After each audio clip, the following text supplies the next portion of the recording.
بسم اللہ الرحمن الرحیم۔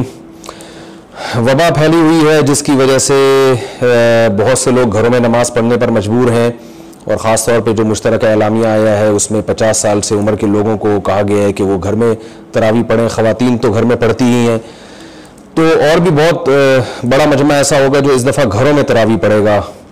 تو گھروں میں تراویح کے احکام کیا ہیں، اس حوالے سے میں نے کہا کہ میں کچھ قرآن اور سنت کی روشنی میں بتا دوں۔ تو اب چونکہ کرونا وائرس کی وجہ سے مسجدوں میں کراؤڈ پہ گورنمنٹ منع کر رہی ہے، خاص طور پہ بوڑھے افراد کو، تو ان کو چاہیے کہ وہ گھروں میں جماعت سے نماز پڑھیں۔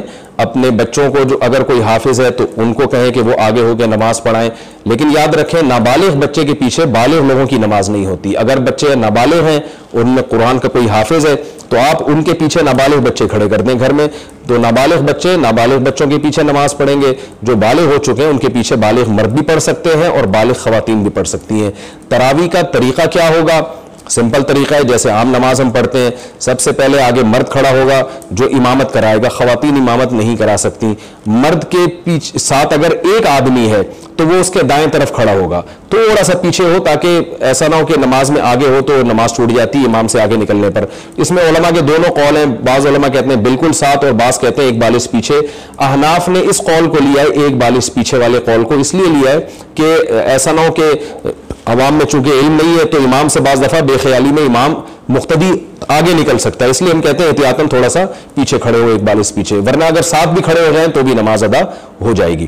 تو یہ ایک آدمی اگر امام کے پیچھے ہو، اگر ایک شخص امام کے پیچھے نماز پڑھ رہا تھا، اسی دوران کوئی دوسرا شخص بھی آ گیا، تو دو آپشن ہے، یا تو امام کو چاہیے وہ آگے چلا جائے، جیسے سمپل ہم چلتے ہیں اسی طریقے سے آگے چلے جائیں، اور اگر یہ نہیں ہے تو مقتدی کو چاہیے کہ وہ پیچھے آ جائے، جو ایک مقتدی ہے وہ پیچھے آ جائے اور پیچھے دونوں مل کے صف بنا لیں۔ ایسی کنڈیشن میں نماز میں چلنے سے نماز نہیں ٹوٹے گی۔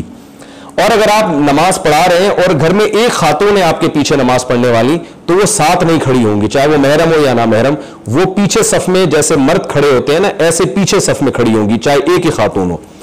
اگر نماز آپ پڑھا رہے ہیں اور مرد بھی ہیں اور خواتین بھی ہیں، دونوں نماز پڑھ رہے ہیں، تو مردوں کی صف پیچھے بنے گی اور اس کے پیچھے خواتین کی صف بنے گی۔ خواتین کی صف مردوں سے آگے نہیں ہو سکتی۔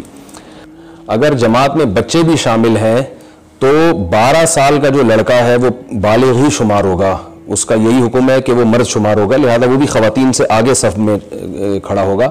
اور جو 9 سال کی لڑکی ہے، کم سے کم 9 سال جس کی عمر ہو چکی ہے، وہ پوری بالغ لڑکیوں میں اس کا شمار ہوگا، یعنی وہ بھی خواتین کے صف میں کھڑی ہوگی۔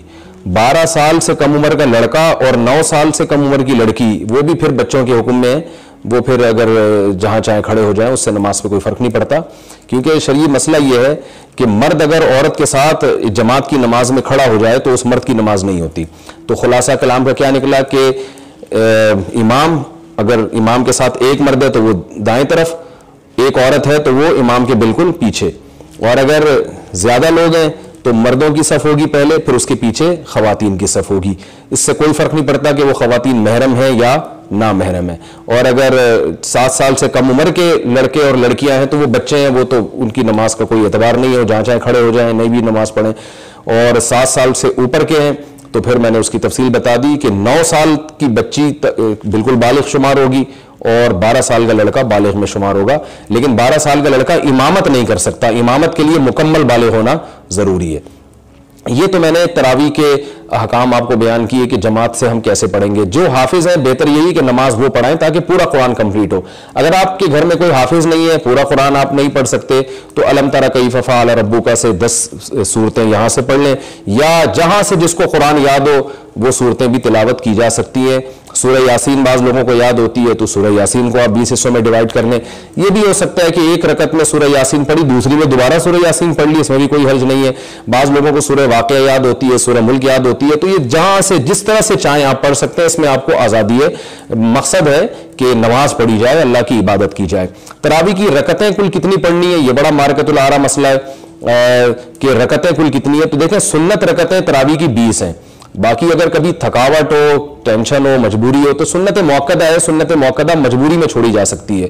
بعض بہت تھکاوٹ ہے تو بھائی جتنی پھر اللہ توفیق دے اتنی پڑھ لیں۔